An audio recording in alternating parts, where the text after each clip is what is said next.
Good evening, ladies and gentlemen. Welcome to the season opener here for Season 10 of the Collegiate iRacing College Cup Series League. This is a special day here in CIL history, the first official sponsored race. This is the Never Forget Jeremy Millerin 200 presented by Apollo Motorsports. Big thank you to Apollo Motorsports for putting this race together here to kick off this historic season of CIL action, the 10th season.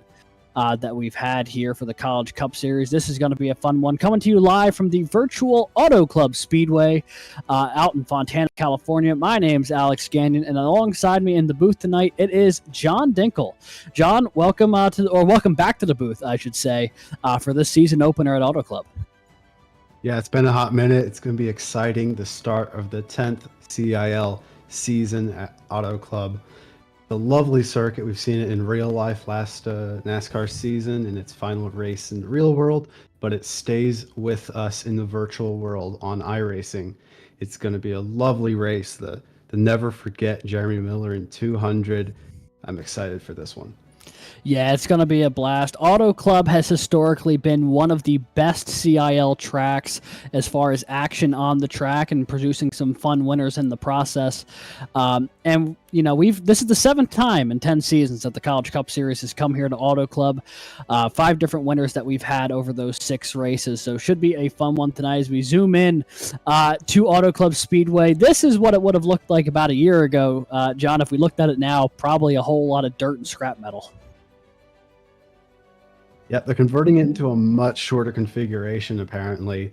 That's what NASCAR wants, but what we want is a nice big track where you can get a lot of speed and a lot of drafting and some side-by-side action, which is what I anticipate us getting here today at this massive speedway down in Fontana, California. 2-mile super speedway, and not a super speedway, but it's a very, very fast track with 14-degree banking in the turns.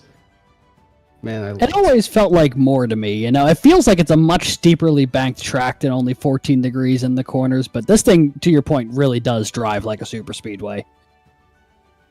Yeah, I think it's just because the turns are super wide. I've driven this in the sim myself, and it feels like you enter the turn and you have space down low and you have space space up high at the same time. It feels paradoxical, but it's true. I think sometimes we see some of our drivers not run the high line. Some of them like to run that line down low. It's a very divergent thinking, I feel, with this track, and it leads to some very exciting racing.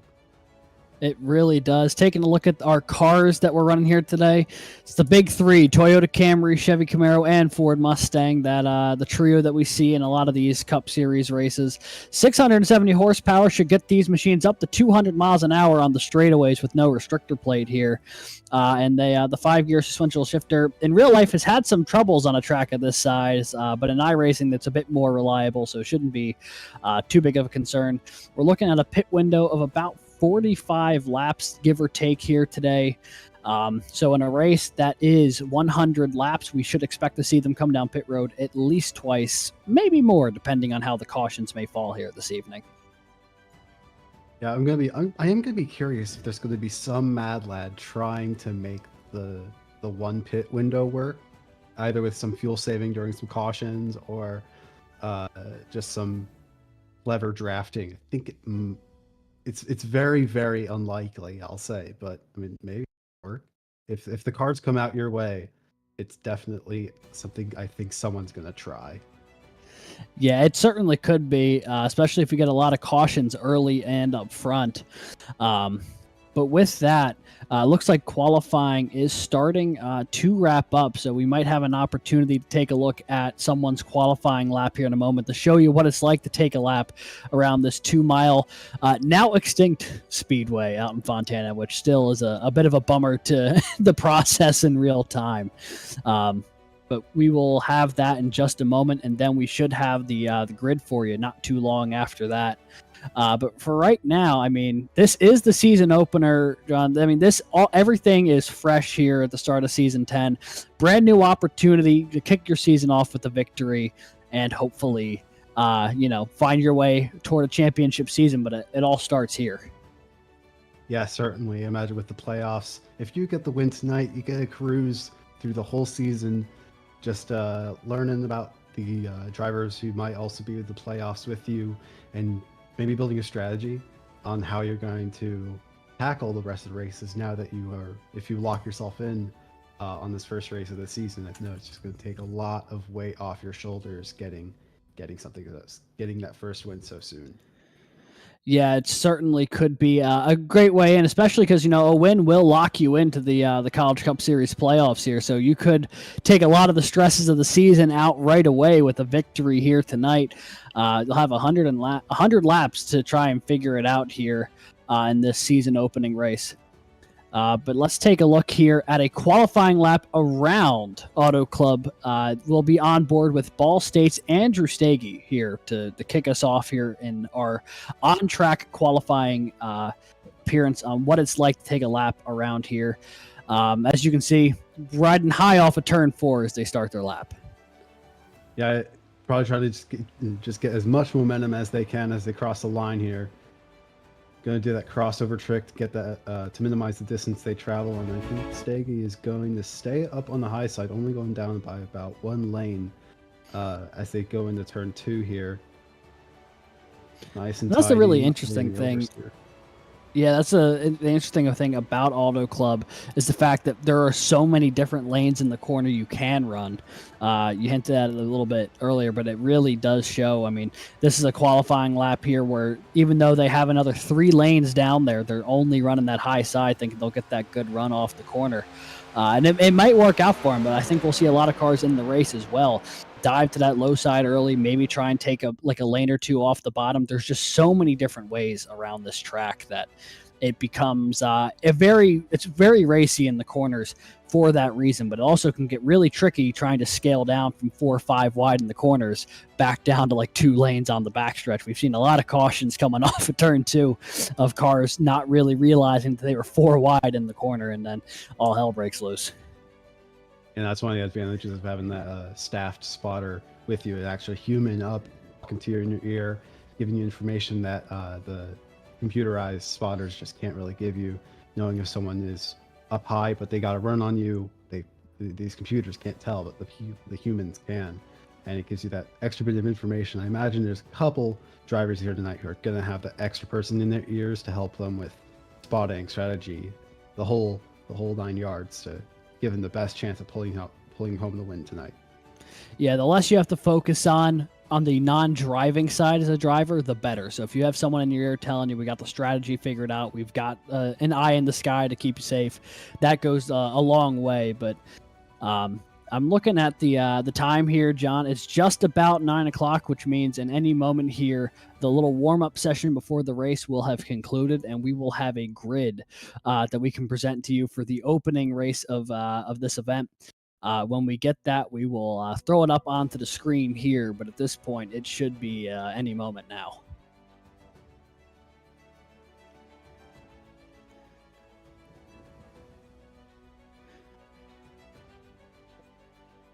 And while we have a second here, we'll give a shout out to the race's namesake here and the Never Forget Jeremy Millerin 200, former Alumni Series champion of the CIL and longtime staple of the league alongside Apollo Motorsports. They brought a lot of different cars into the races over the years. Him, Colin Kolpa, Jake Weiss, John Deerkop, Tim Ra, a lot of names, Andrew McCall, a lot of folks from Apollo Motorsports who have been a part of the CIL who have put this one together. So big shout out to them. Thank you for sponsoring today's race. And in row 1, we've got a 2-time winner here at Auto Club in the CIL. It's Robbie Vrabel Jr. from St. Clair College, rolling off alongside Andrew Stagey, who we saw in that qualifying lap. Row 2, it'll be Nick Stockner from Clemson University, alongside last season's champion Matt Morton from Ohio State. In row 3, it'll be Drew Williams from Clemson in his debut season as an alumni, taking on Jason Wallet there from Drexel. In row 4, it'll be R. Muhammad Ali from Ball State University, alongside the reigning alumni champion from Wingate University, Jake Cummings. And in row 5, it'll be Kelton Quick from Ball State, alongside the newcomer to the CIL here, Daniel Nanny from Ball State as well. Row 6, you got Charles Wimbley from Guilford College, alongside Zachary DeWale in the St. Clair College, number 519. Row 7, Austin DeLong from the Penn College of Technology, alongside Clint Halterman in the UNC Charlotte Camaro. Brandon Schulenberger from Wingate University starts in row 8, alongside Matthew Staten from Liberty University. And in row 9, we got Edwin Onofre from the University of North Texas, alongside Athena Leclerc from St. Clair College. Now in row 10, we got Carmine Caruso from Pennsylvania State, alongside CIL veteran Thomas Toomey from the University of Virginia. Back there in 21st, it'll be Andrew Burles sporting a new number tonight, the 121 from Clemson. Matt Nordberg alongside in the 076 for NC State.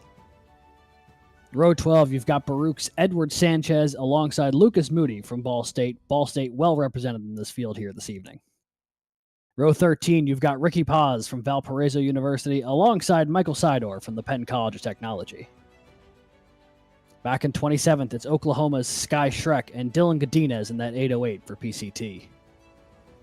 And in row 15, Ben Kellner from Ball State, Matt Burton from East Tennessee State University. Number 16, we got Felix Caporale from East Carolina, alongside Timothy Wilms from Drexel. Alan Hong from St. Clair College on one side of row 17, alongside Trevor Rizzo from Clemson.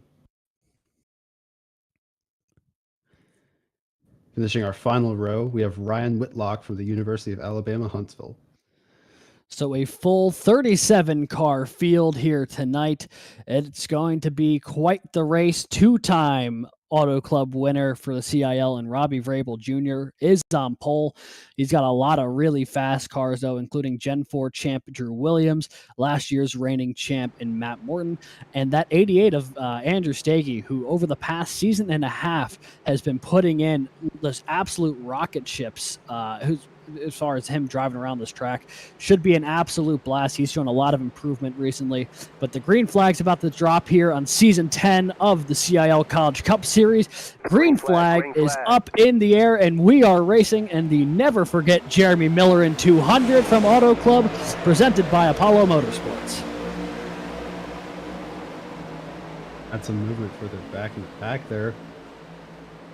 Big 3-wide action. Make it 4 a little farther back. You see Drew Williams trying to sort out both Jake Cummings and Charles Wimbley from Guilford. They're going to be 3-wide as they come off the corner. Stockner fell way back there just behind them. But right now, Jason Wallet tucking in there into that third spot. And the caution is out here on lap number 1. It looked a little dicey going through the corner, and I think somebody ran out of real estate. Right off the bat, yeah, plenty of drivers already trying to show people what they've got and what they can do, and I think some people might have gotten over. We don't know who it is just quite just yet, so it's just a second. We'll find out what caused this first lap caution. Yeah, we're gonna have to track that one down, see what happened. Definitely was a little farther back in the field, though. We saw the opening group get that sorted out at least well enough. Part of me wonders if it had something to do with the 124 there of Nick Stockner. That car really was slow coming off of turn 2 relative to the other cars around it. May have forced someone to make an errant move somewhere, but that's also just speculation at this point, which is the first thing they tell you not to do when you get a headset on in these kind of situations. So we will leave that for the replay's sake whenever it comes up. But an early quality start there from Robbie Vrabel Jr. Matt Morton did a good job jumping up 2 positions in the second. And then Andrew Stagey will be sitting back in the 3rd position here, dropping 1. The big loser there, Nick Stockner, dropping over 5 positions back from where he started in 3rd, all the way back now behind Drew Williams there in 7th or 8th. I think we saw that for a second there as the camera went into the pit road. You could see a couple cars on pit lane. I think I saw 4 at least in their pit stalls getting some repairs. You can see one exiting pit road right there. I can't quite make out who that is on my screen, but not the way that these drivers will want to start off this 100 lap race. No, certainly not. It's far too early to be putting yourself in a hole like that, where this is, I mean, not only the first race of the season, but it's the first lap of the season. You know, you have all this excitement, all this momentum coming into the start of the year, and then to have your car get busted up on the opening lap certainly must be a deflating feeling. In the case of those cars, we do not have fast repairs engaged here. So it's going to be simply a matter of trying to figure it out and hoping for the best. Hopefully enough time on pit road to kind of knock out some of that damage and get going here. But all so far a bit of a slow start to the Apollo Motorsports. Never forget Jeremy Miller in 200 here is opening lap caution has slowed down the pace here for just a moment. But I'd imagine this is the 2 to green lap as we speak. So coming to the line here, it'll be 1 to green.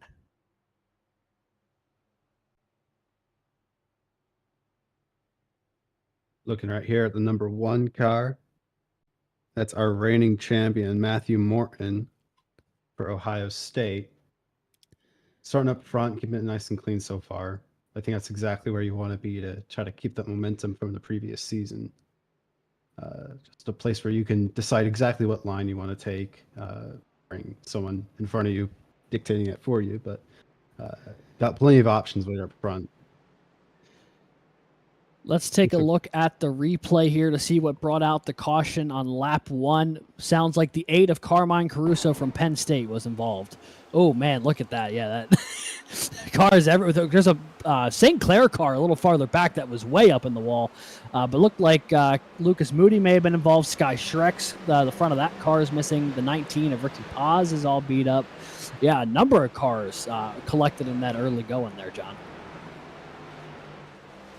Yeah, I imagine just a little bit of oversteer out of turn 2 and being in the full field. It's kind of a real, like, hype moment. You kind of don't really know what to do, don't know what you can do. But looks like we're about to get back underway. We're on lap number 5 of the Never Forget Jeremy Miller in 200. We'll get back under green in just a moment. Yeah, so up front, it'll be Vrabel still on that inside. He'll have Matt Morton to his outside. A little farther back in the field here, you're seeing a couple of these newcomers we may not have seen before. But row 2 there, Andrew Stagey, Jason Wallet, and then row 3, Jake Cummings and Drew Williams. A couple of names who we are familiar at seeing up at the front of the field. Nick Stockner, Charles Wimbley back there in row 4. So pace car peels off here once again.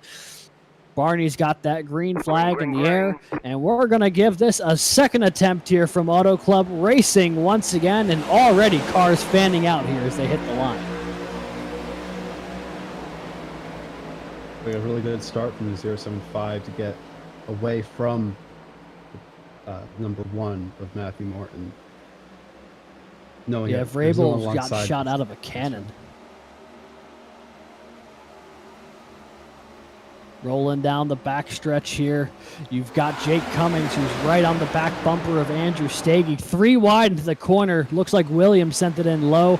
We've got Charles Wimbley there from Guilford keeping an eye back there as well. Stagey really liking that high line here early. Not sure how much time it'll save him in the corner, but he's going to get a great run coming out of it, going down the front stretch, taking that high line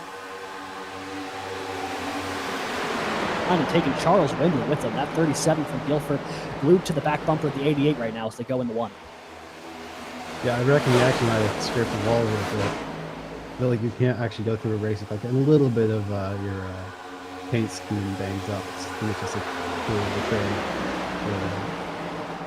Don't really know how far you can run it up until you start hitting the wall, and that's where you know your limit is by trying to push it. But we got a lot of side-by-side cars going out back. I think we just saw Stockner blink out. Yeah, it was either him or I think it's Williams. Boy, that's a scary sight if you're one of those Ball State machines. I think that's our Muhammad Alif right behind him.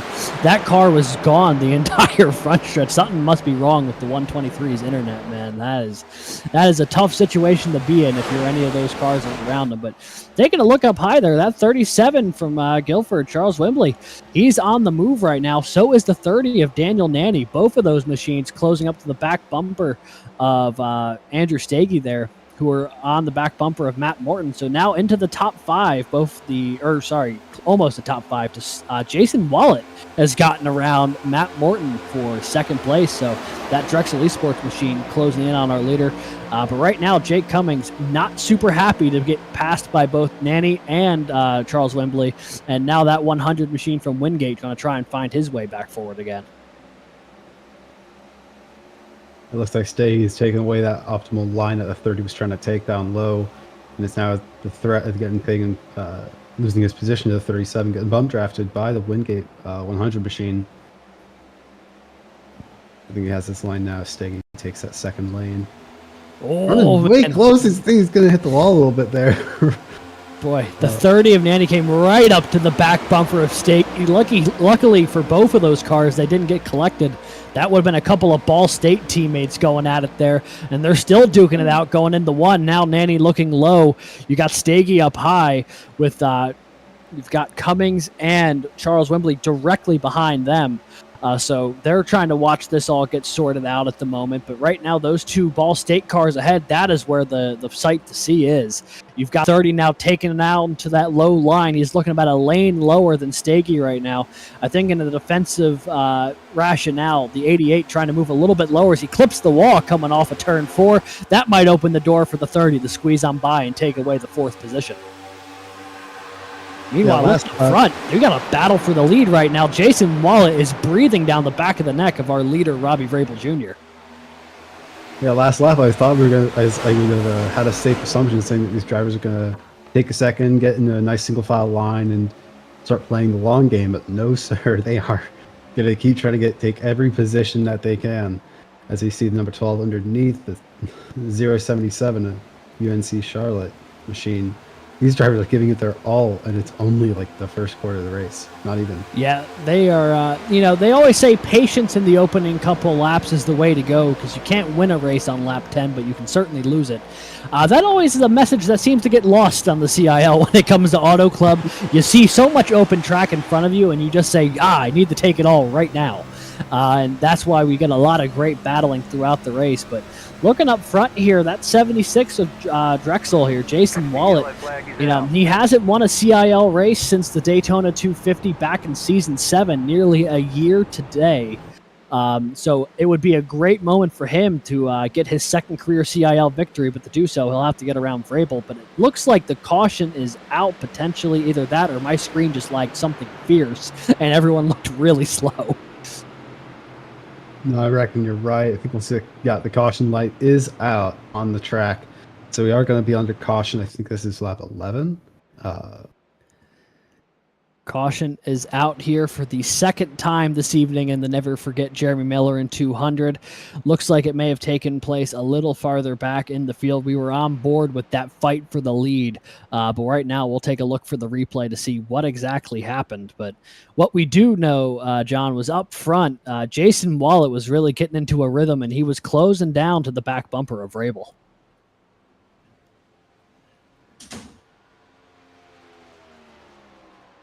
Yeah, really nice to see some really close action here already, even with how little laps have been depleted from the race so far. These drivers are still trying to give us some good action.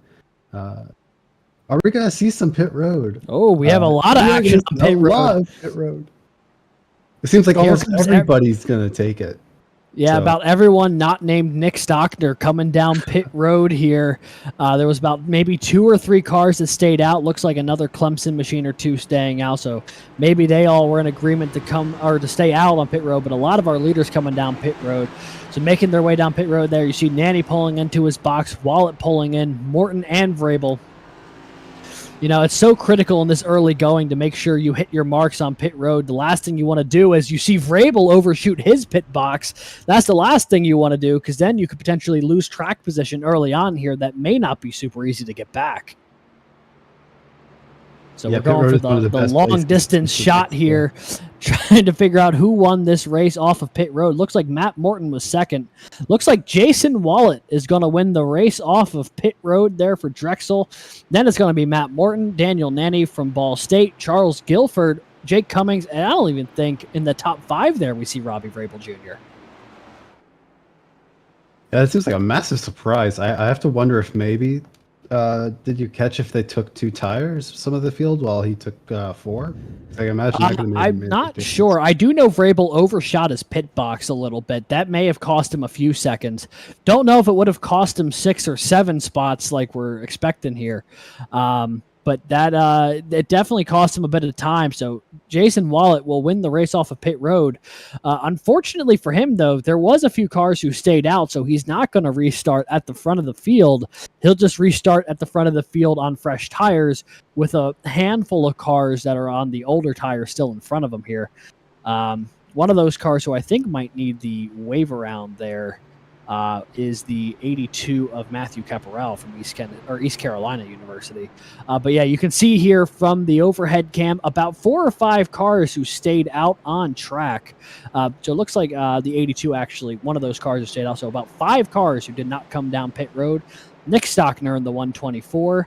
I believe the 7 machine of that might be Brandon Schulenberger from Wingate. It looks like a Liberty car, another Clemson. But before we take a closer look at that, let's take a look at the replay here to see what brought out the caution on lap 11.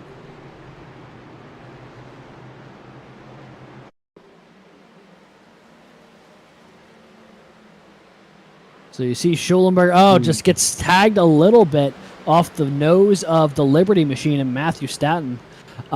Not really any heavy contact, though, so not entirely sure if that was... I mean, he did spin on the racing line, but definitely not a big wreck, so... Yeah, it'll be a nice big break for Brandon Schulenberger to not really get much of a significant damage. Coming back up to the front as we were about to get back under green, with 2 of those Clemson cars staying out, I think they might have a strategy. Because I think, as I said, there's that fuel-safe strategy that I want to bet might be tried. Someone and I have to might. wonder if getting 2 Clemson cars up in the front, having some teammates that are on the same strategy could be a considerable help in making it work. As we see Barney holding green flag, ready to get and never forget Jeremy Millerin 200 back underway. And they will do so. Stockner looks like he's going to slide up to that top lane, try and take it away. Things getting really bottled up behind. You can see Jason Wallet not happy to be stuck behind that Liberty University machine of Matthew Staton. He was trying to find any way around going into the corner, couldn't do it. And now they're going to have to try and get it sorted coming off of the corner. You can see how everyone fans out 3-4 wide and has to condense back down.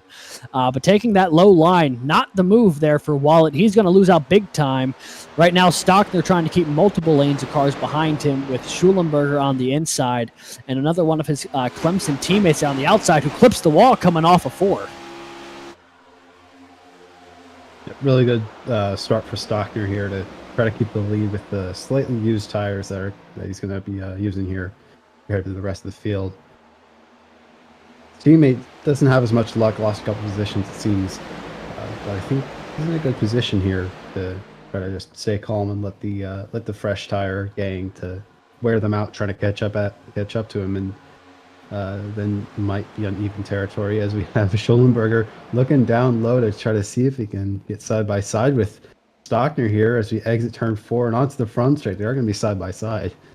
Yeah, this is the battle for the race lead here going on to lap 17, nearly making contact between the two. Some aggressive side drafting. That's going to bring Matt Staton into the picture as well. That Liberty University machine thinking about making a 3 wide for a second, but elects to dial it back a little bit more. Meanwhile, back there, Daniel Nanny passing Rizzo for 4th. So now Ball State moves up into striking distance. That is one of those cars on fresh tires.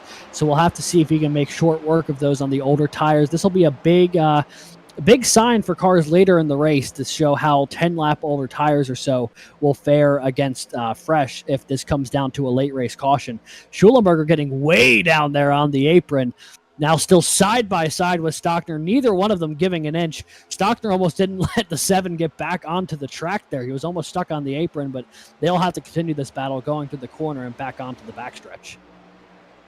This is fantastic. You're seeing them try to take as much as they can to get themselves in a perfect position to try to take the lead of this race. Looks like a couple of those Wingate cars are getting down toward each other. Maybe a bit of contact there between Cummings and Nanny. Not sure if they made contact, but they are running each other really hard right now going up through the corner. That was a really tight battle that looks like Jake Cummings is going to become the loser of that exchange. Jason Wallet will roll by on the outside. And now Wallet diving down, trying to make the pass as Staton tries to make the pass for the lead. Yeah, but I think Stockner's got pretty good defense. Oh, contact there. Nearly could have turned the 124. Lucky for both parties involved that no one spun. That was Here some comes pretty Schoenberger. solid contact there between Stockner and the 25 of Matt Statten. Schellenberger's going to be the benefactor, getting the perfect chance he needed to take away the lead from Stockner. Now the number 7's in control. Going to dictate the lines that everyone behind him is going to have to take to get that clean air. So going on to lap 20 here, the 1/5 mark of this never forget Jeremy Millerin 200. You've got Brandon Schulenberger from Wingate in the lead with Nick Stockner, Daniel Nanny, Jason Wallet, and Jake Cummings right now rounding out your top 5. Our pole sitter, Robbie Vrabel Jr., back into the mix here, currently scored in the 6th position, now make it 5th as he just punts Jake Cummings past Jason Wallet there, the 075 into the top 5. Yeah, I have to wonder if Stocker's kind of lost his groove a little bit thanks to that contact. Just seems like more contact there. People just keep bouncing off the 124. Jake Cummings and Nick Stockner, wheel to wheel, bumper to bumper right now as those two cars keep clashing off of each other in the front stretch. Now going into turn 1, will they finally get separated or will this battle continue? They roll the corner there. Looks like the 124 gets a slightly better exit. But boy, neither of those cars were afraid to pull any punches there going down the front stretch. Does Wingate have some like unknown beef with Clemson right now, or is it just circumstantial that both of them are gonna get some little rubbins racing with Stockner right there? Meanwhile, looking up front, Daniel Nanny on the back bumper of Brandon Schulenberger. Ball State looking to potentially take the lead here. To that point, I have no idea if Clemson and Wingate have any pre-existing beef.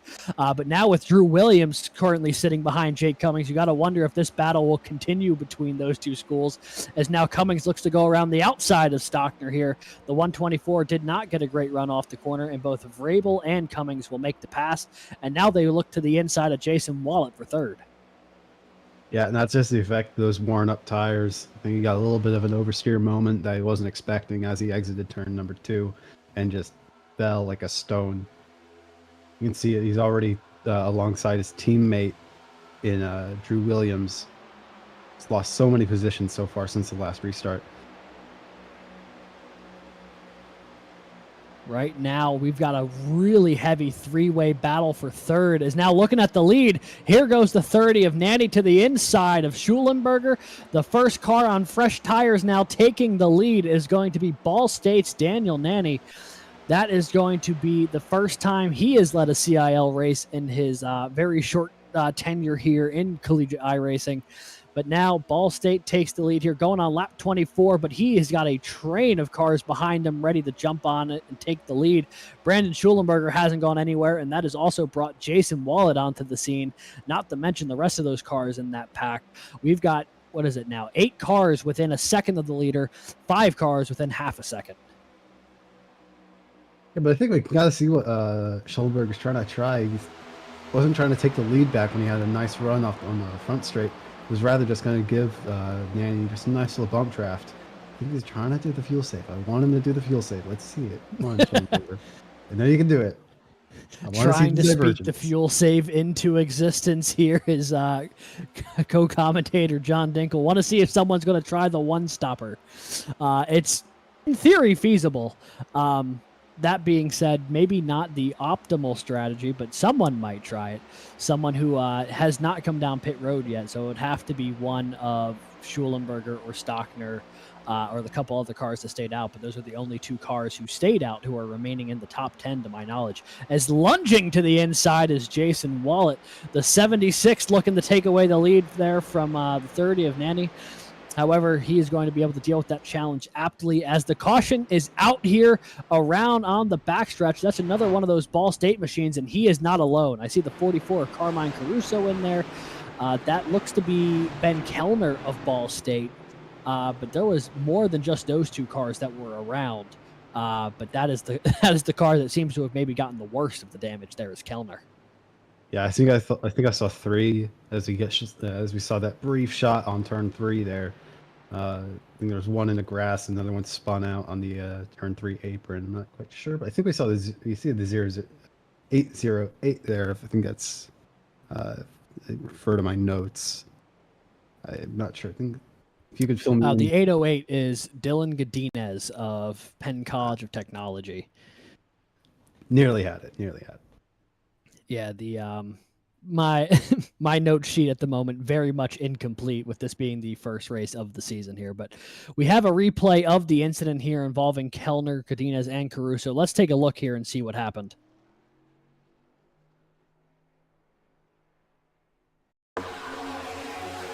Oh, man, that was Ben Kellner went for a ride.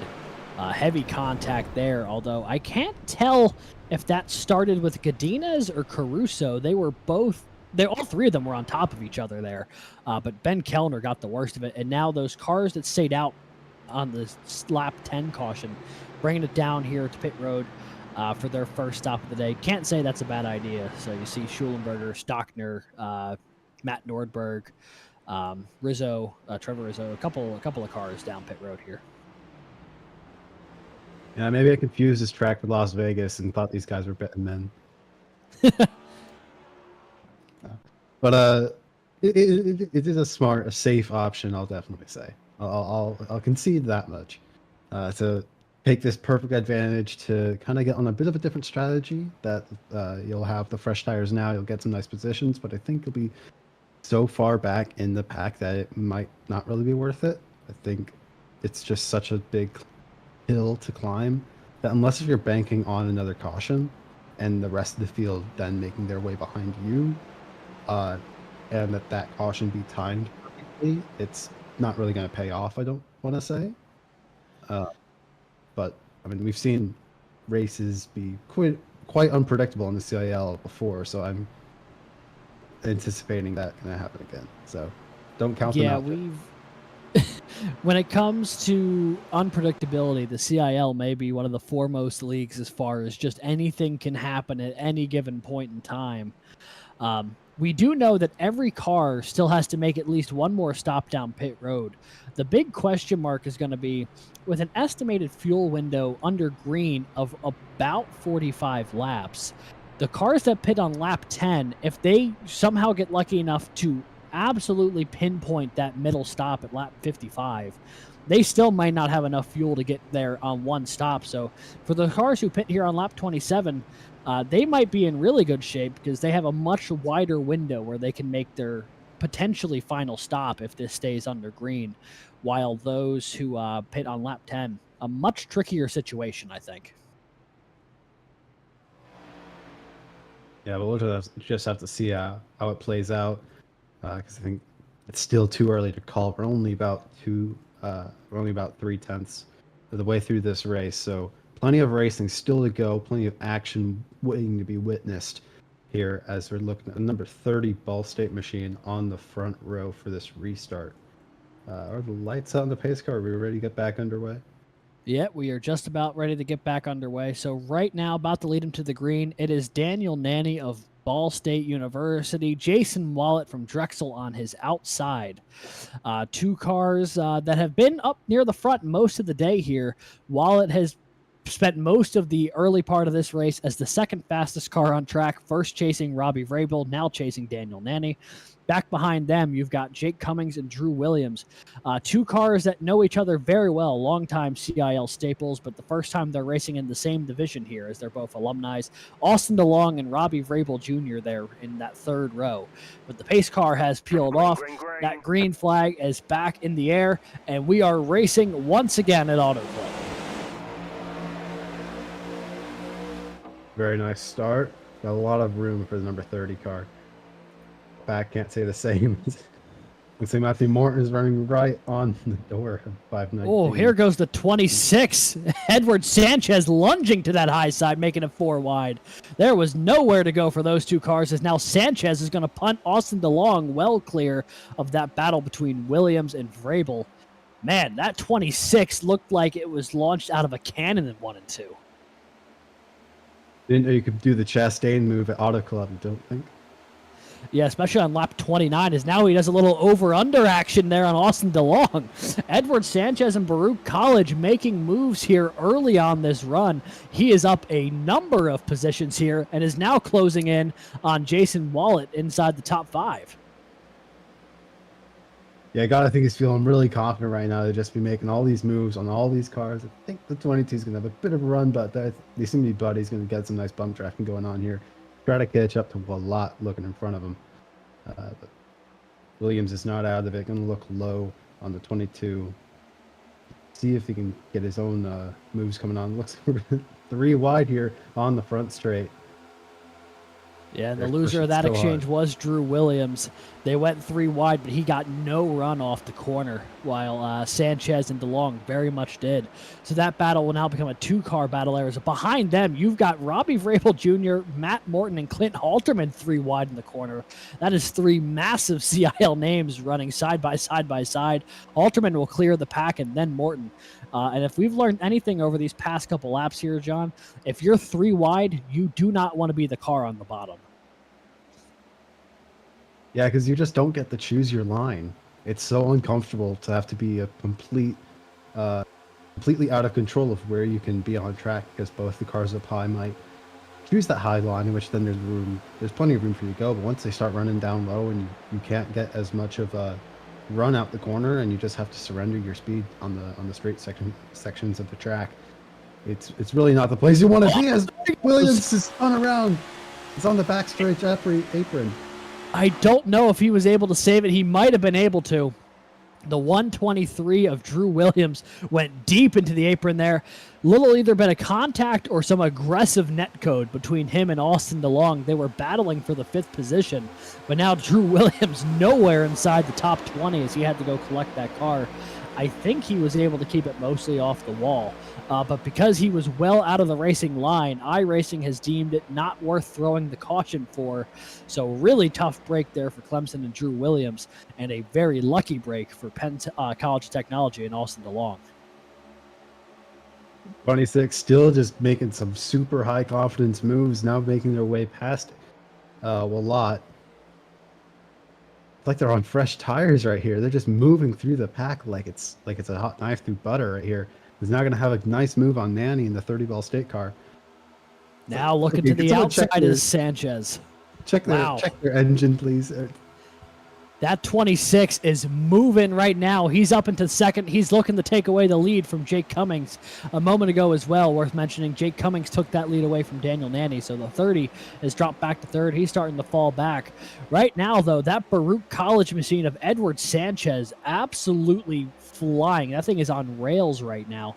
And he's on the same tires as a lot of the cars around him here. He isn't on fresher tires like a lot of those other cars who came down pit road. So that 26, I don't know what he did in that first stint to save tire, but man, it is coming to fruition in a big way right now as he is closing in on the back bumper of our leader here going into turn 1 on lap 35. Let's take a look here at the... Oh, go ahead. Yeah, we're going to have a quick look at what happened there to Williams out of turn number 2 a couple laps ago. Little screen. I think I kind of said it there before about talking about when you're down low, you don't get much choice of line, as he just barely initial D drifts it away from the wall and keeps his car intact, but has lost so much track position and momentum. But yeah, when you're down on the lower lines, you don't have much a choice, and you're ultimately a passenger when it comes to who's up top, and you saw it happen there. So he was running 6th at the time. Drew Williams now scored in the 27th position. That little contact there with DeLong cost him 21 spots. There's a little bit of contact with the wall there for Sanchez has let Daniel Nanny get into the picture here, trying to take away 2nd. They will remain absolutely side by side going into turn 3. In this battle, if it's favoring anybody right now, it's going to be Jake Cummings. Gives him a little bit of breathing room to try and get away from 2nd and 3rd here, as both 2nd and 4th clip the wall there. DeLong and Nanny with a bit of contact off of turn 4. That turn 4 wall right now just jumping out and grabbing people as it sees them roll on by. Yep, given that they're all going to take a little bit more than they can, with the walls being a little bit closer than they'd hoped, as Nanny's going to go on the outside of the 100 Three Cummings, excuse me, to take the lead away of the Never Forget Jeremy Millerin 200 on lap number 37, as Sanchez is now on the outside to try to take a little bit more for himself to catch up to Nanny, who's kind of been battling with for a while as he hit the wall as well. Sanchez, more heavy contact on the wall there. I tell you what, Apollo Motorsports put up the money to help sponsor this race this evening, and I hope they're enjoying it as much as we are up here in the booth, because we've got a lot of action going on up front now.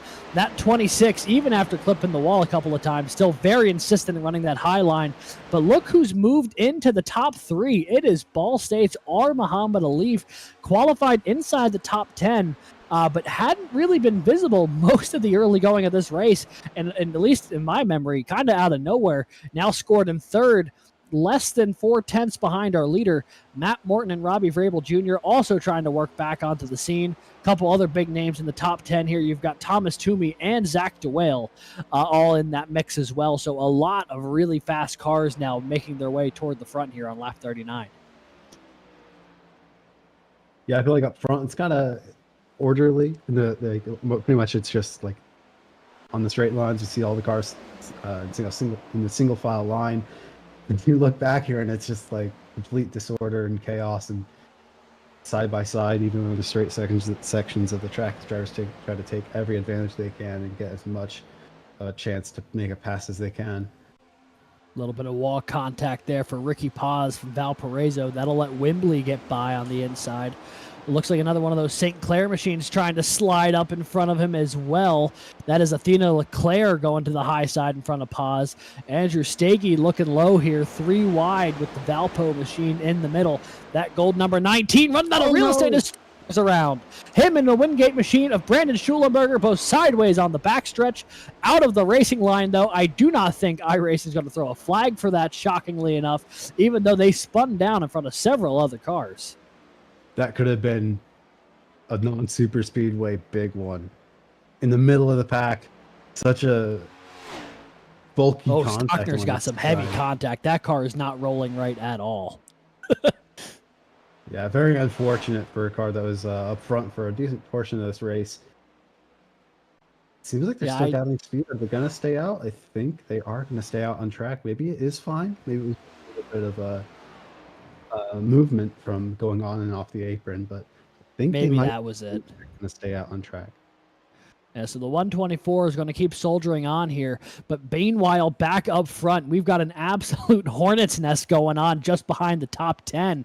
You're looking right there with Jason Wallet, who has currently scored 11th, but he's in danger of falling back as far as 14th at a moment's notice. I mean, he's got everyone trying to go by on his outside there. You've got Edwin Onofre right now looking to his outside. We'll take a look here on a split screen real quick of what happened to Stockner on the replay. Stockner's incident on the low side there, it looks like Schulenberger maybe just got a bit of the wall and came flying down to the 124. Stockner, an innocent bystander in that exchange. Really smart move, though, from Schulenberger to give it a bit of gas, get his car to be a little bit further away from the wall as he slid to a stop. Good headspace for the number 7 driver to try to keep as little damage on his Wingate machine as he could, to keep himself in a possible points-paying position if the cards play out right. Yeah, it's a tough break for both of those drivers. They were on the fresher tires of those in the field, and were starting to make some headway. They made their way past a number of cars who had stayed out, and were starting to kind of work their way back forward. But that incident's going to really sidetrack both of their efforts here. As looking just behind the top 10, you see Edwin Onofre in that 199 for North Texas, looking to the inside of Jason Wallet, going to slide up in front of that Drexel machine, nearly chopped the nose off of that thing. But now the Dragons eSport car looking to that inside line. Here goes Wallet on that inside with Onofre on the outside. Ricky Paz in that gold Valpo car trying to follow Wallet around in that middle lane as well. This is the battle for just outside the top 10, say 13th, 14th position.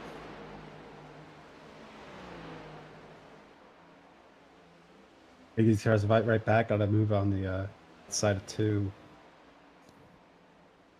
It's just chaotic. You never know when someone's when the fight's gonna stabilize, or when there's gonna be someone trying to just make a move out of the blue, opportunistic or not. I think Edwin Onofre is gonna get that move. Come right back at him from a wallet. Yeah, but right now, Jason Wallett's got a lot of help and a mirror full of that Guilford College Toyota Camry right now. Charles Wimbley shoving that 76 down the front stretch, trying to get him back around Edwin Onofre so that he can try and clear both cars. As now the 37 hits the wall off of 2. He'll fall back into the clutches of, I believe that's Michael Sidor in the 15. Everyone's going to try and work their way around him. So just as the 37 came to give the 76 a big push going into the corner, he disappears into the wind, now trying to fight with, I think that's Kelton Quick back there just inside the top 20. And a little farther up front, I mean, we're seeing 2 and 3 wide throughout this top 5, top 10, top 15 group.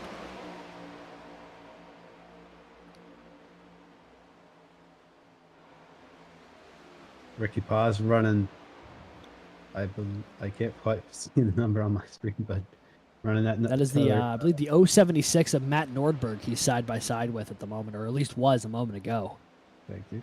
Yeah, just trying to give him as little room as possible to try to make him surrender. I think they did. I think the strategy is a pretty good one to try to make them try to force your opponent to lift so that you know they're going to be clear by the time you exit the corner. You can really see that be a little bit more utilized. I think it's a really good idea to try to force your opponent into a tricky position where they feel they won't be able to complete the corner. As we see another car scraping the wall a little bit, maybe a little bit of weight savings, trying to get your door panels to be a little bit thinner. You know, we've all heard of the Darlington stripe. When this one's said and done tonight, we might need the Fontana stripe as well. I almost said Sonoma because that would have slid off the tongue so much better. Except this is not Sonoma. This is Fontana. But looking inside the top 10 here, this is the battle for 9th. Austin DeLong trying to hold off a surging Athena Leclerc. Clint Halterman back there in 11th right now as well, trying to make their way up around the high side of DeLong. DeLong right now running that middle lane. He's lost out on 9th to Athena Leclerc, who's going to hold on to that high side. And right now, Clint Halterman seems content to just try and run that high side as well and use the draft to find his way on through. Nearing the halfway mark of this race. Soon to be lap 49 of 100 in the Never Forget Jeremy Millerin 200, presented by Apollo Motorsports here today.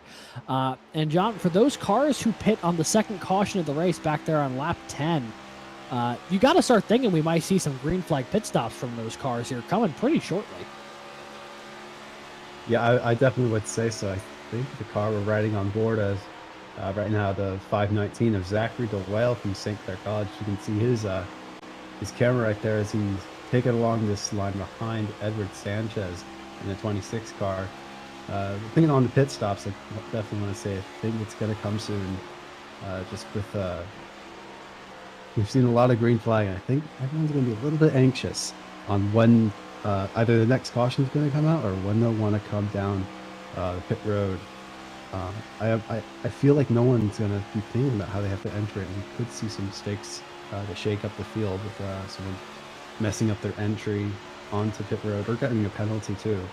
Zachary DeWale's going to try to take the high line on Thomas Toomey in front of him, get that run onto the back straight, and maybe take position. He's going to have it here as we ride on board still as he go on the back straight. We'll look down low, side by side. Diving into the corner there. He might be able to clear Toomey this lap. Going to slide up in front of that 166 machine. Able to do so, and now moving up into P6 there.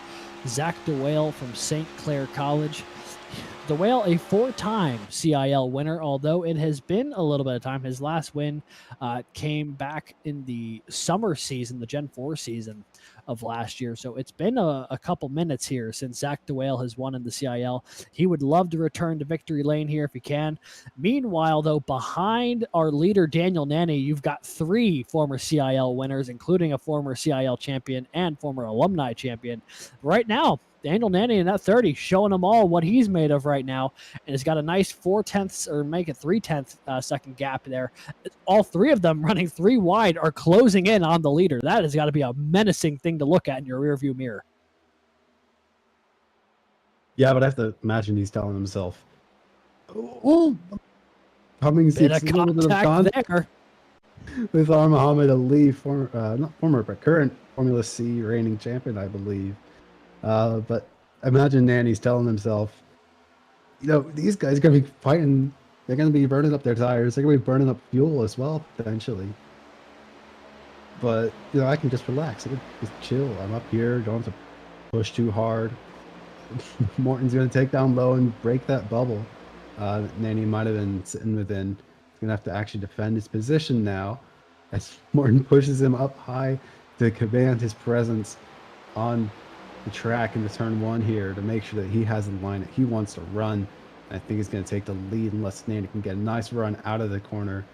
And I don't think he has it. Morton takes the lead. 4 cars all within 0.2 of a second here. This is the battle for the lead. All 4 of these cars in contention. Nanny shoots to the inside. Alif going way up top. Morton taking 1 lane from the bottom. Oh. Contact between the 30 and the 1. They're both going to keep it forward in one piece. But now Cummings looking to the inside. Alif going up. They're going to be 4 wide going to the stripe here in this battle for the lead. Jake Cummings, I think, led the lot. But Muhammad Alif is going to have the nose ahead as they go into turn 1. Crazy action here on lap 54, and then never forget Jeremy Miller in 200. An absolutely stellar battle for the lead right now. Jake Cummings trying to hold off Alif on that low side. I don't know if he got the run out of the corner he needs, though. Here comes the Ball State driver with a car ahead going into turn 3. What a move from both Cummings and Alif to just completely pop out of nowhere with such an opportunistic move to take the lead and second as well from this race.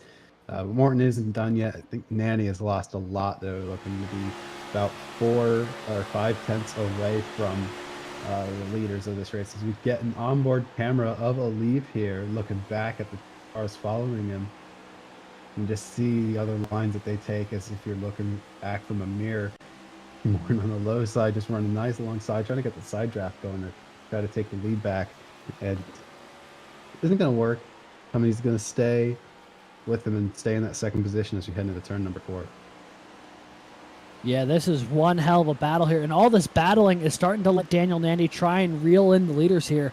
I thought his car may have been going away without the clean air from being in the lead, but he seems to be pulling back close. This battle has also started to let Zach DeWale get into the picture as well here. He's creeping into the top side of your screen there. You can actually see him running that high line on the bottom side there behind Alif. Diving to the inside, though, was Matt Morton, Ohio State, back out front here on lap 56. He's got a mirror full of Muhammad Alif, though. Will Alif make the move through the corner to try and take the lead back? Alif's going to take that middle line. Morton 1 lane from the bottom. Cummings trying to look to the inside of Alif as well, with Nanny all the way down low. So many different ways to get around the corner here in Auto Club, and all of them seem to be pretty feasible as those first 4 cars nose to tail right now on lap 57. About to make it a 5-car train, too, as Zach DeWale eerily close to striking distance as well. Here comes Alif on the inside of 1, trying to take the lead back. So close. These gaps between these drivers, they're all giving it their all. Lap 57, we still got 43 laps to go until we see the conclusion of this event, and they're driving like it's the last 10 laps. This kind of racing makes me really upset knowing that we still have a wave of green flag pit stops probably on the horizon soon here for these guys, because they are absolutely crushing it right now with the way they are battling up front. Now you've got, I believe that is the, okay, so they're getting around Robbie Vrabel Jr., unless the timing tower is off. Vrabel Jr. might actually be off the lead lap. Oh, he's already come down for fresh tires, I believe. The 075 has already made his stop and is now trying to unlap himself. But right now, Matt Morton maybe has won this battle of this 4-car battle for the moment. I wouldn't say it's done and dusted just yet, but he has gotten some separation from Jake Cummings, who's gotten a little bit of a gap from the rest of those 3 cars. So you see the 075 roll by on the inside. That is a car of Robbie Vrabel Jr. unlapping himself here after pitting under green flag conditions. So while the 075 may be the fastest car on track right now, he is currently scored in the 27th position. Actually still a lap down, I believe. So he has a lot of work to do to get back into the hunt here, but these cars up front still need the pit as well, as once again the battle is on for the lead. Jake Cummings looking to the inside of Matt Morton as they go into turn 3. I have to wonder what these drivers are thinking. Imagine there's two like modes right now. You know, all these drivers said it's where do I want to go on the track, and when do I want to go into the pits? Because they see Rabel Jr. up front and how fast he is. They want to they want to wonder if they want to win this on pace or if they want to win this on strategy. And where do you decide when to start focusing on one or the other? Is I think something that is going to be different for each one of these drivers. Just to think on what do they think they can do. Do you believe that you can win this just with your racecraft, or do you think you need to get the most optimal strategy, put yourself in that position? To just wonder if that Vrabel Jr. popping through and just getting a lap that back on all of them in like a lap's worth of time will definitely sow that seed on when they'll go into the pits. Yeah, a lot of thinking going on inside the cockpit of those cars right now. One car that is of note, I'm pretty sure, will be Zach DeWale, who is roared up to the back bumper of Jake Cummins there. He's up to third. He was pretty far back from this battle. We had tuned in with him back when he was battling inside like the back half of the top 10. But I guess he saved enough tires here to reel in these leaders, who all probably burned up a lot of tire in that four-way battle they were having a few laps ago. Now the 519 looking to roll that higher lane to pull in Jake Cummings and Matt Morton. He's right there on the cusp of battling with the both of them. Those first three cars nose to tail right now as they run, making their way onto lap 62 of this 100-lap race from Auto Club. Definitely getting into the later stages here. Definitely still have one more pit stop that they need to make. And I'm also looking at this time in tower right now, showing the amount of pit stops that all of them have taken. My eyes are glued right now to that 076 of Matt Nordberg back there in sixth, saying that he's taken 2 pit stops to this point. I got to imagine both of them were pretty early on, but if they weren't, I wonder if he could make it to the end from here. I don't think he could, though, as now all the green flag pit stops are starting at once. Here comes Morton, Cummings, and Zach DeWale down pit road. Do these guys have the same spotter? Just be like, come on in. We're all ready for you. It seemed like it was a pretty uneventful move for them to all just cleanly make it onto pit road. So onboard stop here with Zach DeWale. Overshot his pit box a bit. That's going to be a tough break there for the 519. Green flag pit conditions, not an ideal time to be overshooting your box here. We'll have to see when he gets off of pit road.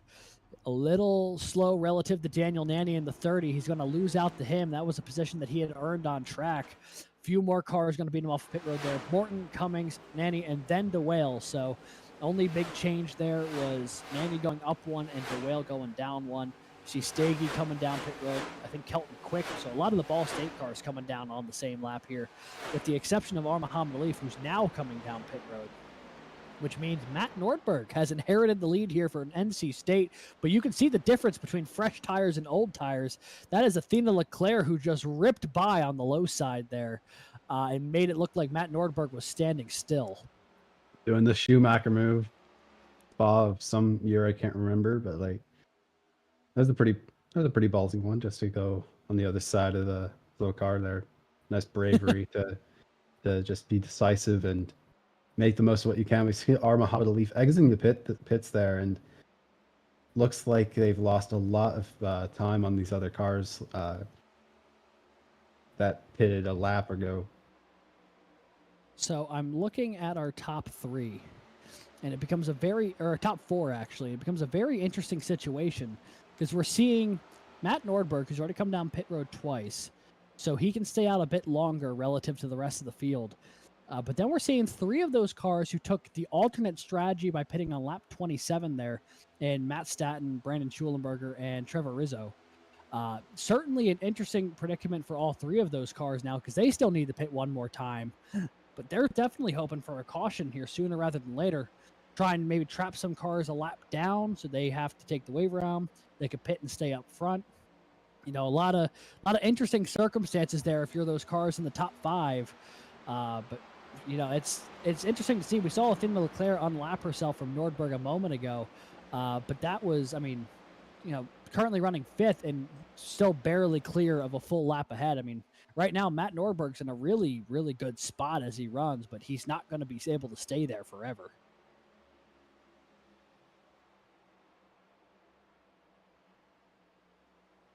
Yeah, certainly. I think a lot of these drivers are just going to be trying to watch these leaders at this point, especially Ricky Paz here sitting right in front of him. I imagine that as soon as you lose that lap, it's kind of just you want to fight to be that first car and hoping that a caution comes out to get that lucky dog. I think we have that here, so they could try to get that lap back. Well, I think this actually here is looking at Ricky Paz and Andrew, Cummings here, which actually are fighting for position here, but could be an interesting dilemma here for Paz, which I think is off on a different strategy if they want to surrender and maybe run a little bit longer so that they can push on their final stint a bit more, or they'll try to keep this position in the 5th spot in the commentary here. Yeah, a bit of an alternate play here for the Valpo machine of Ricky Paz. It seems to be working out all right, though, at the moment, maintaining pace with a couple of cars who we know have been up at the front of the field there, and Jake Cummings and Matt Morton. Athena Leclerc also in this mix as well. They're all trying to get back up to Matt Nordberg here, who currently leads this race on lap 68. Only 4 cars, I think, who still need to come down pit road for their final stop. Maybe 5, depending on when Ricky Paz came in. Not entirely sure there, but right now a really solid battle in this back half of the top 10 between Paz, Leclerc, Cummings, and Matt Morton, as they all are tracking down the back bumper here of the 06 of Trevor Rizzo.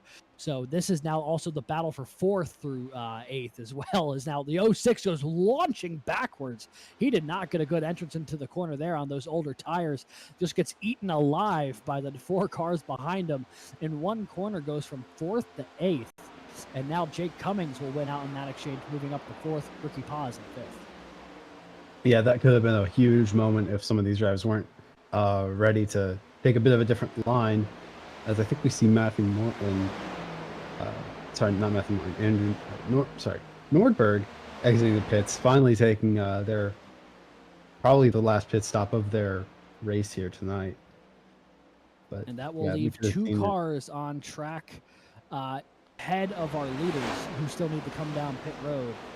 Everyone else is either taking their second stop or are behind our leaders who are trying to cycle through. Liberty's Matt Staton and the 7 from Wingate, Brandon Schulenberger, who now comes down pit road, so it just leaves Staton out there from Liberty. And he's got a host of really hungry cars running up behind him here. I mean, look at some of the action going here, just trying to get a position for when they do reach Staton. Matt Morton, Ricky Paz, and Athena Leclerc all battling tooth and nail right now, trying to get back up to Jake Cummings, who would inherit the lead of this race whenever Staton comes down pit road. We'll see a little pushy there. Ricky Paz running right behind Morton there. You can give him a bit of an oversteer moment, as now I think he's under threat again, passed by Nanny. As Leclerc looks low, they're fighting still. Less than 30 laps to go here, and Apollo Motorsports is never forget Jeremy Miller in 200. Right now, Matt Staton trying to hold out for a miracle here on track, but if that does not come to fruition, Jake Cummings is trying to run away from Matt Morton, Ricky Paz, Daniel Nanny, and the like. There's a whole host of cars there, all in the lead lap fighting for position right behind him. A couple of lap cars in that mix as well. I think you see the 82 of Felix Saperle in there. Matt Caperlet. We also saw, I believe that might be the 43 of Sky Shrek coming back from an earlier incident. So jumping a little farther on back here, you see Muhammad Alif and Edward Sanchez, and Matt Sidor, sorry. This is the battle for 11th, 12th, and 13th. All nose to tail here going into the corner. We saw Sanchez have that really good run in the previous stint. Can he keep that high side working here against the reigning Formula C champion? Run right along the wall. I like it. It's just such a low margin line that you can take, but I think it's where he's comfortable just running that car along the wall in 1 and 2. And it's not the line Alif likes to take. It seems Alif looking for the low line in both 1 and 2 and 3 and 4. Just seems to be where they're comfortable. Here we go now. I mean, everywhere we look in this field, there is just a lot of battling going on. You see Matt Nordberg there, one of the cars who had inherited the lead late in that pit cycle, trying to rally back here. Some of the freshest tires on track there on that 076. Currently scored in the 14th position. Will he have enough time to capitalize, though, on those cars in front of him here? He's got some time, but he's also got a lot of track to make up, as now the 37 of Charles Wimbley and the 76 of Jason Wallet. Those two cars seem to have found themselves on track a lot tonight, right next to each other.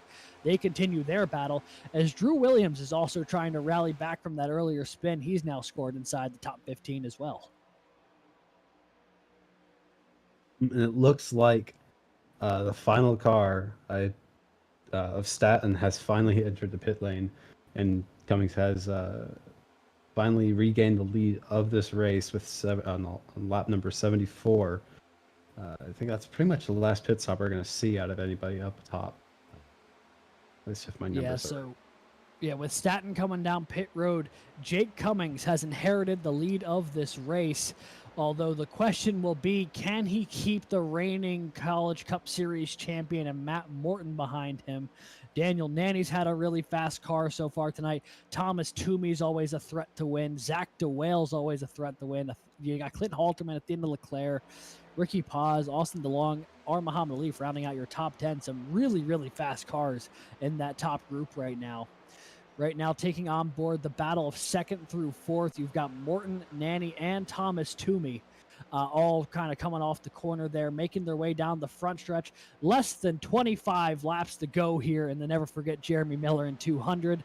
This is going to be a barn burner of a finish. I don't believe anyone else needs to come down pit road at this point. It all comes down to whatever pace you have left on track here, John. Yeah, but I'm also ready to... I'm ready to see if somebody will try to do something unique if we do see some caution come out pretty late in this race. Toomey looking on the back of Nanny right there. Had a really nice run, but didn't have the time to get alongside to try to do something to take P4, or actually P3, actually. We got a nice little group of cars here, but Cummings is far away from the rest. But lots of positions to fight for right here for the second place on the timing tower. Nanny right now following the tire tracks of Matt Morton here, trying to track down second place. That's the only way they're going to get to the leaders here. But this draft line might also be helping them make some progress here on Jake Cummings. Now it looks like DeWale's going to take that middle line, Toomey a lane off the bottom, and Nanny staying right on the back bumper of Matt Morton through the corner.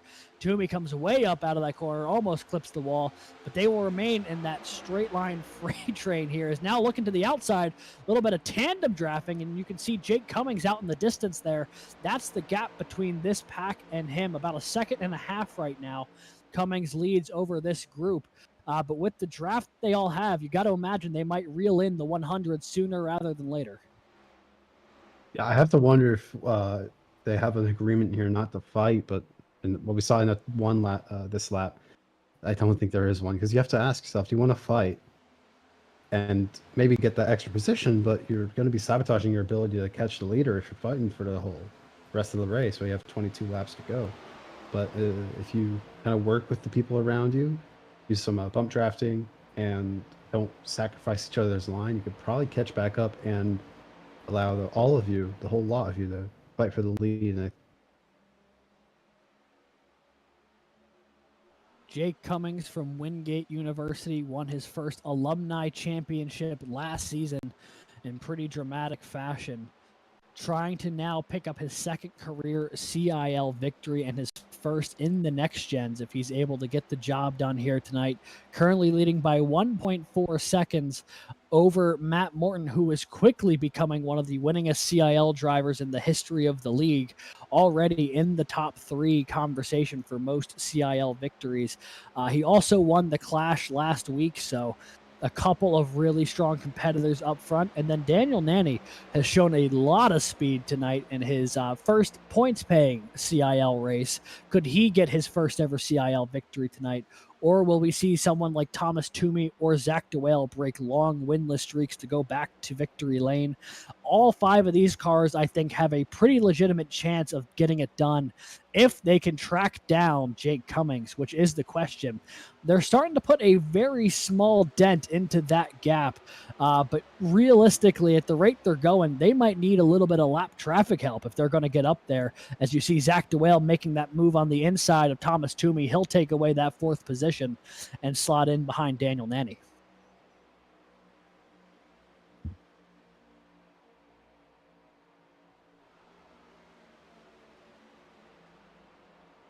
Now with only 20 laps to go, that gap now down to only 1.2 seconds here.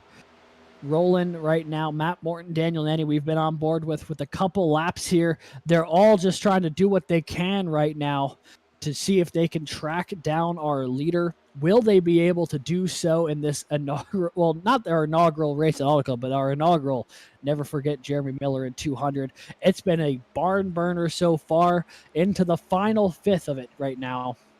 Right now, this top 5 pack all running pretty well. A quick rundown of the top 10 as they run from 6th on back. You also get Halterman, Leclerc, Alif, Nordberg, and Ricky Paz. And right behind Ricky Paz there, 11th through 13th, a heated battle between Michael Sidor, Jason Wallet, Edward Sanchez lunging in, Austin DeLong. You also got Sky Shrek into the mix there, but she's currently running 30th. So a lot of cars all on top of each other just behind that top 10 group. But there is still a lot of positions on track to fight for. Is now that gap between the leader and Matt Morton just barely a second. It's nice to see it reduce, and they're trying to catch up to him and try to give themselves a fighting chance. Although I do wonder if Cummings is trying to play the long game, maybe save some tires, knowing that these guys in P2, P3, P4 are going to be trying to catch up and are going to be trying to push to catch up and give themselves even just a possibility and not banking on a caution, which I think is possible. Seeing how we're seeing on the bottom of our screen, Sanchez making some very risky moves and some very opportunistic dives to take some extra positions. And we see some 3 wide and 2 wide cars right next to each other. Sanchez diving up on the outside and getting behind Sky Shrek in 43 Oklahoma car. This is an absolute slugfest in the just outside the top 10. I'm shocked no one wrecked from that exchange. It looked like there was definitely going to be at some point, but right now Michael Sidor able to run away from that group. He's got Drew Williams looking to his inside, though. This is the battle for 11th. Meanwhile, up on the top of your screen, you can see 2nd through 4th. They continue their charge toward the back bumper of Jake Cummings. That gap now below 8/10, down to about 3/4 of a second with 16 laps to go. If they keep this rate up, they certainly will reach the back bumper of the 100 before it's said and done.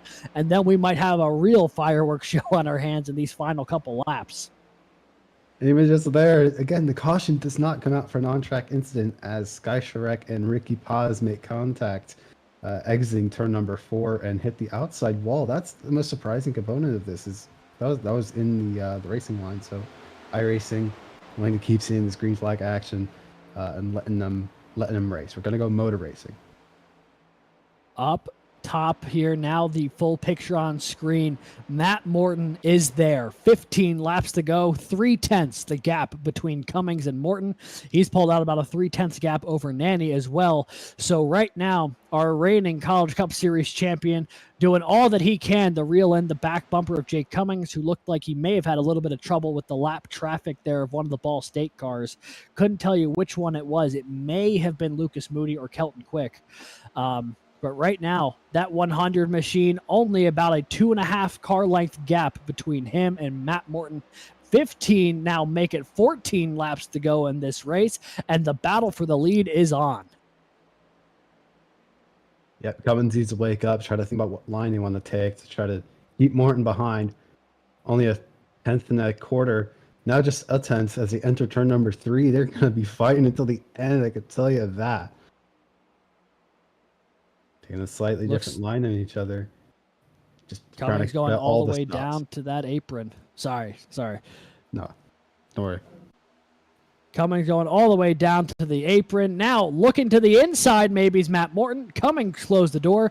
Now Morton looking back to the outside, not going to be able to stick a nose in there going into the entrance of turn 1. They're going to run the same line going through the corner. Morton just trying to get that nose a little bit deeper, gets that nose tucked in. He might get that run off the corner. Side by side down the backstretch, the battle for the lead here with 13 laps to go.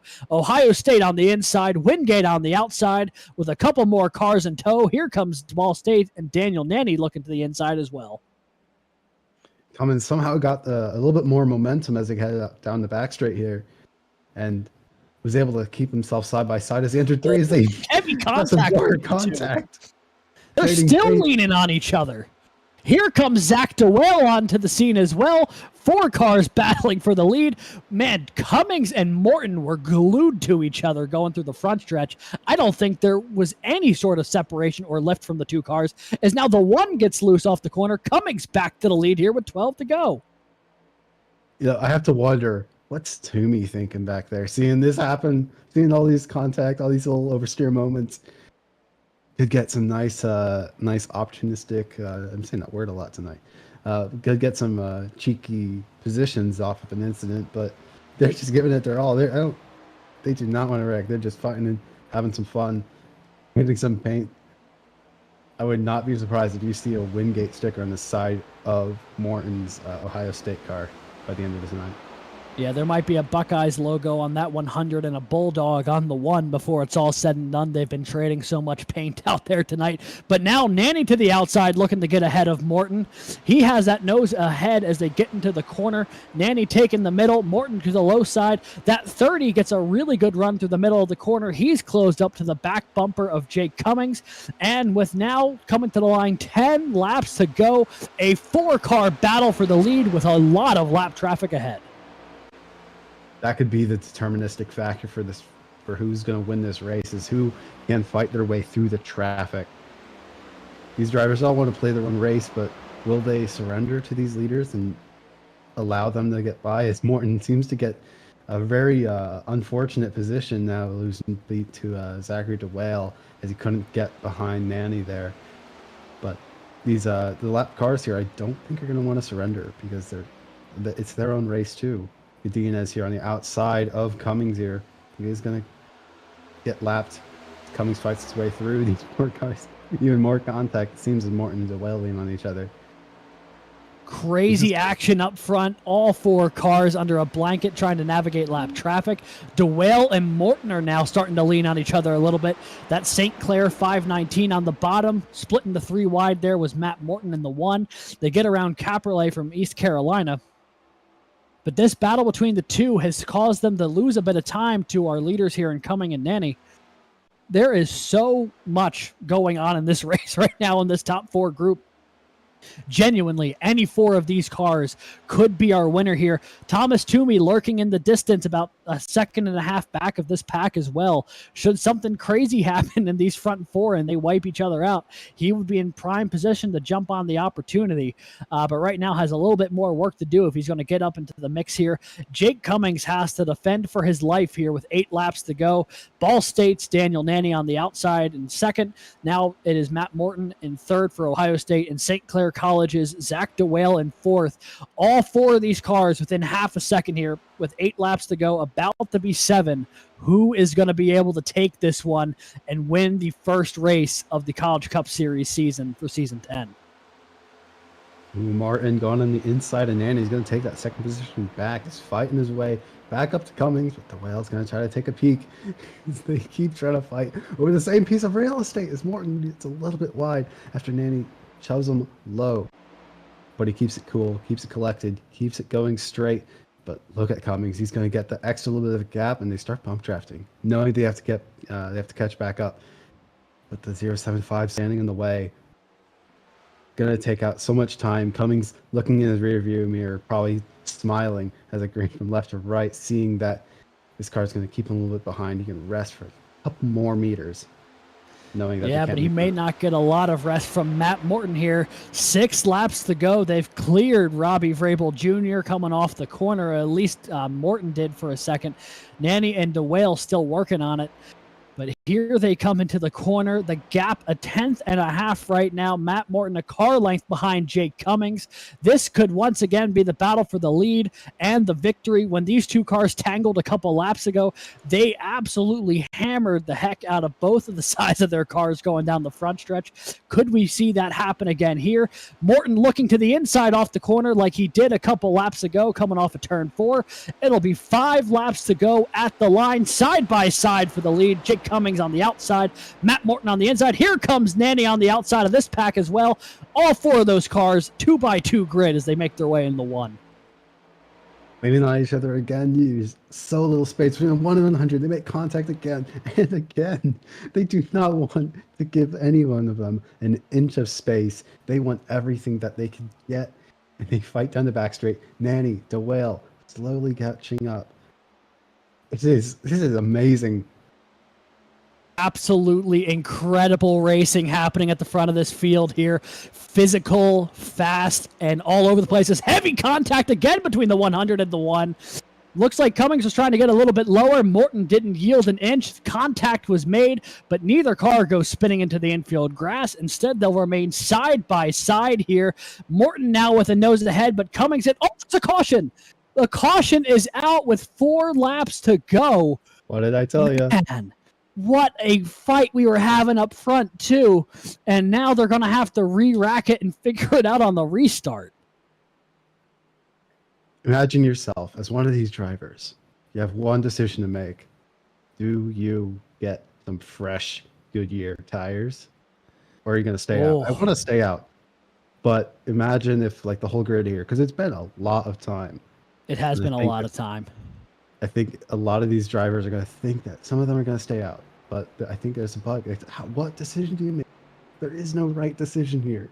I don't think there's no right decision now. There will be a right decision in about 10 minutes. It's just a matter of figuring out who's going to take it. Oh my goodness. We will be going to CIL overtime in what should be a absolutely thrilling finish to this race. I mean, we had a great one going there, but now when you bring in a situation where you need the green, white, checkered, it's just going to be that much more intense, and there's probably going to be some crazy stuff that's about to happen. Yeah. Do we want to say the age-old adage that anytime a Gala comes out is always going to be said? Caution, breed caution. Hey, let's take a look at the replay here to see what cost us that incredible battle up front. Looks like everyone's coming down the pit road except Jake Cummings. We'll take a look at the replay. He's going through the grass. He bailed on it really late. Looks like Zach DeWale stayed out. Only Matt Morton actually came down pit road. Man, looks like the field was split 50-50 on what they wanted to do. And if you're Matt Morton, I don't know. Your mood's about to take a drastic swing, and I don't know if it's for the better. You'll have the faster tires, but with so many cars who stayed out, you might not have the time to get back up front. Yeah, I think there was a critical mass that just did not get reached for a pit stop to be worth it. You needed everyone up front and everyone behind you to pit, or it was completely worthless. Because if you lose like half the pack, there's no possible chance you can catch up in 2 laps. Especially with CIL overtime being only a one and done. If there's a single wreck, the race is gonna be over. So it's a bit of a risky move that I can't anticipate paying off right here. With 3 of the main competitors all staying out. I'm curious. So let's take a look at this replay now that the excitement on pit road has died down. Let's take a look to see what brought out the caution here late in this race. It's back with Sanchez and Sidor. They were battling inside the top 15, and then contact between Sidor and Charles Wimbley of Guilford. Wimbley and Sidor made contact on the front stretch of the 15 into the wall. That is what brought out the caution here, the force, the green, white, checkered. And it's worth noting, folks, in the CIL, we do 1 attempt at a green, white, checkered here. So they will have one last opportunity to try and get this sorted. One last chance for anyone not named Jake Cummings to make the pass for the win. And one more opportunity, about 2 more laps, for that 100 to try and hold off the rest of the field, some of which now on fresh tires.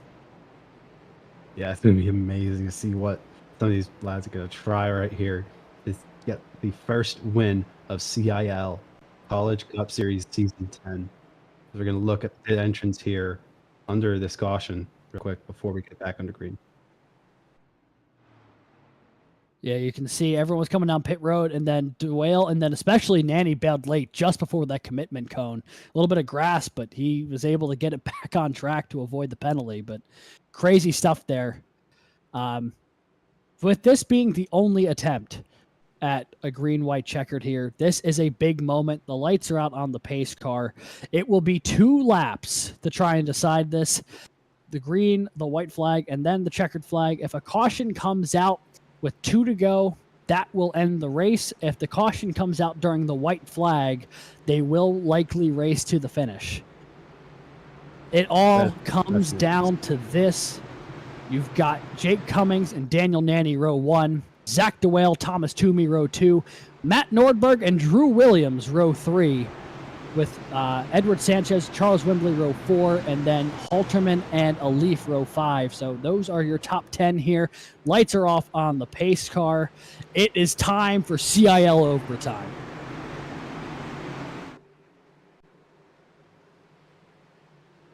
They've put the green flag back in the air. Here we go. The Never Forget Jeremy Millerin 200 is in its concluding stage here. Jake Cummings gets off with a great launch going into turn 1. And you've got Zach DeWale and Daniel Nanny side by side for second behind him. Not the move you want to make, trying to fight for the lead if you're fighting side by side, but Sanchez out back is getting side by side. Oh, and lots of oversteer moments. Oh, no. That's gonna do it. I believe since they only do a 1 attempt at a green-white checkered here, Jake Cummings will win the Never Forget Jeremy Millerin 200 presented by Apollo Motorsports. He'll have to finish this lap and the next lap under caution, but I do believe that makes Wingate University and Jake Cummings the first winner this season and the winner of the Never Forget Jeremy Millerin 200 presented by Apollo Motorsports. A bit of a short green-white checkered there in what was an otherwise incredible last 50 laps. Yeah, that was a wonderful fight that we saw for the lead through those ending couple sections. Very fast little green-white checker we saw. Kind of unfortunate, but such is the nature of racing. It's a bit of a game of odds. You know something's going to happen. Someone's going to try to make a bit of a move, and sometimes it doesn't pay off, such as pitting for the one person who went into pit road for this overtime. Yeah, tough break for Matt Morton, who's going to, I think, unofficially finish in the 10th position here tonight. Not a bad points day, but with the speed he had, he could have been up in that top group. But now, rolling across the finish line, it will be unofficially official. Jake Cummings, the winner of the Never Forget Jeremy Millerin 200 from Auto Club here, presented by Apollo Motorsports. He'll be the first winner of the College Cup Series Season 10 here, and he gets his second career CIL victory and his first in the next gens. His only other CIL victory came in the Gen 4 cars a couple seasons ago with a victory back at Homestead Miami Speedway. So Wingate's Jake Cummings picks up the victory here. Honestly, an unbelievable race. That was amazing. Just how much these drivers did not want to concede. They did not give an inch. You can see the fireworks celebrating the first race, and Schellenberger giving them some nice love taps to congratulate the victory. His Wingate teammate in Ford Mustang as well in the alternate color scheme, congratulating his teammate on a well-made victory tonight. Yeah, I mean, and he had to earn it too. He was elbows out with Matt Morton a lot of the closing end of that race. Absolutely incredible finish. I mean, the contact that those two cars had was just unreal.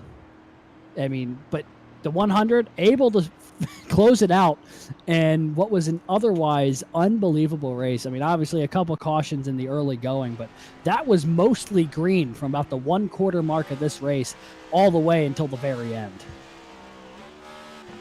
And the whole time, there never was really a moment where anybody had anything super comfortable. We see them start some celebratory donuts right on the Auto Club logo. I wish in moments like this that we could do some mods just to the layout of the track a little bit visually. So instead of the the big AAA there, we could put the logo for the race here for the Never Forget Jeremy Millerin 200 and just have it burn it down on that. I feel like that would have been so fun, but unfortunately, iRacing not that malleable of a setting. So we will wait here for Jake Cummins to finish that celebration, and then we'll have an opportunity to talk to him in just a moment, as well as the rest of our podium finishers here when they get out of the car. But right now, I mean, Jake Cummins really burning it down to celebrate, taking that thing all the way back to turn 4, bringing it back down the track, and I'm not sure there's going to be any rubber left on that thing when he's done with it. Yeah, if your tires are not blown up by the time you celebrate your donuts, I think you've done something wrong. The tires better be completely depleted. All right, looks like we're starting to get some folks in the booth here. We've got at least some people in the waiting room. I think they may have jumped in a hair too quickly here. Producer Christian, while we're waiting for them, do we want to start with the fellow we have waiting here? Okay. Instead, actually, we will be going to a quick commercial break. And when we return, the post-race interview with Jake Cummins, Zach DeWale, and Daniel Nanny. Don't go anywhere. We'll be right back. Racing isn't easy, but experiencing it is. iRacing puts you in the driver's seat with the industry's leading sim racing game. Drive on laser scan replicas of the greatest racing circuits from around the world. Go head-to-head against other drivers chosen by skill-based matchmaking to ensure competitive racing at every level. Compete across all your favorite series. In officially licensed cars, engineered to deliver the most accurate driving experience possible.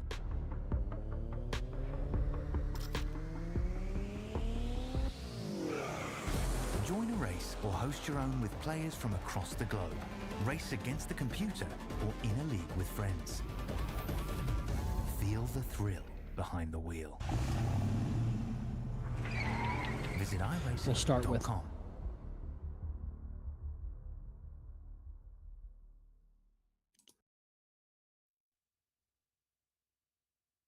All right, folks, welcome back. Thanks for sticking with us after the quick commercial break there. Now it's time to talk to the winner of tonight's race, the 100 from Wingate University. Jake Cummins picks up the victory here in pretty dramatic fashion. Jake, congrats on the victory. Talk to us on what that of closing, 50 laps was like, because that was crazy from up here. Well, first and foremost, before I start any interviews, you got to get me on that in-car camera thing. I just got into it. Unless it's broken. That is a question for producer Christian if he's got that set up or not. I don't know if we can do that on the fly here. So apologies for that. That's all right. But we do want to hear, what was it like here? I mean, you are the inaugural winner of the Never Forget Jeremy Millerin 200. What does that mean to you? There I am. Okay, I figured it out. I hadn't hit start. What the heck? Okay, there we go. Yeah, I mean, that meant a whole lot, honestly. Whatever. I'm not worrying about it. Oh man, yeah, that's not as good as of an angle as last time, but yeah, it's I mean, honestly, God to your name. First off, hail to the king, of course. We miss him dearly, and all the antics and laughs and many different types of very intense emotions that he brought. Hope he's doing well. But yeah, I mean, We finished last season off so well, and I was thinking, man, that was such a lucky season overall. I mean, second place in the last two races, a pretty decent spot in the overall championship, and then obviously the alumni championship, sporting that 100 now. It looks really good.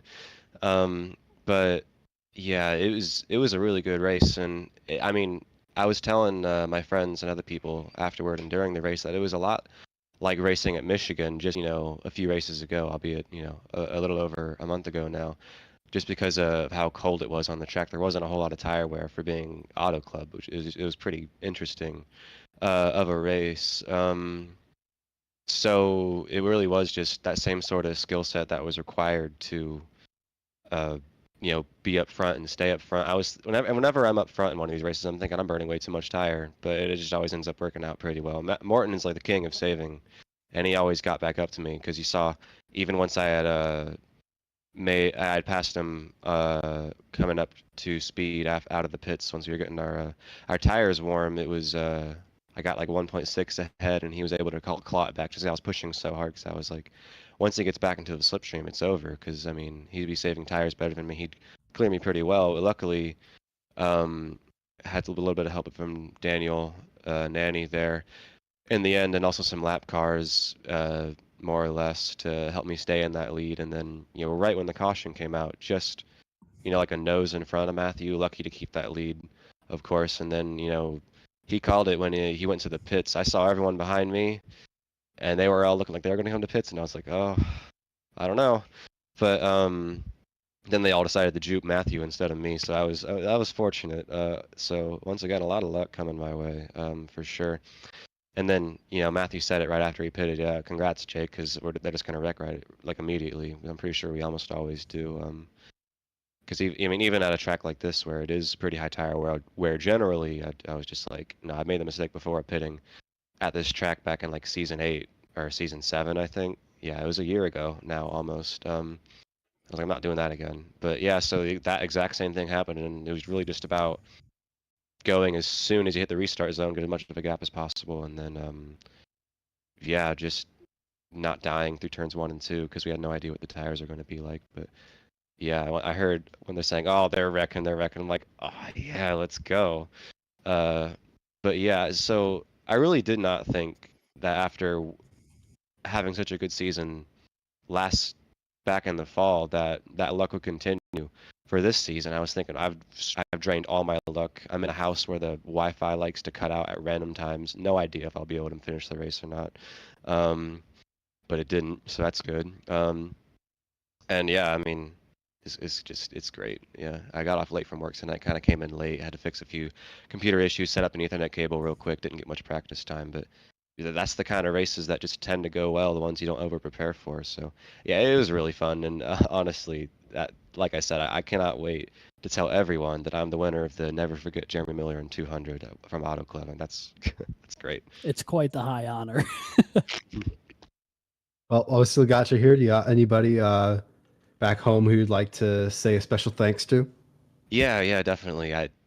It's funny, right as I finished answering that question, I was like, oh man, they're going to ask that soon, and I never have an answer. But I thought of one right before you asked it. I'm glad.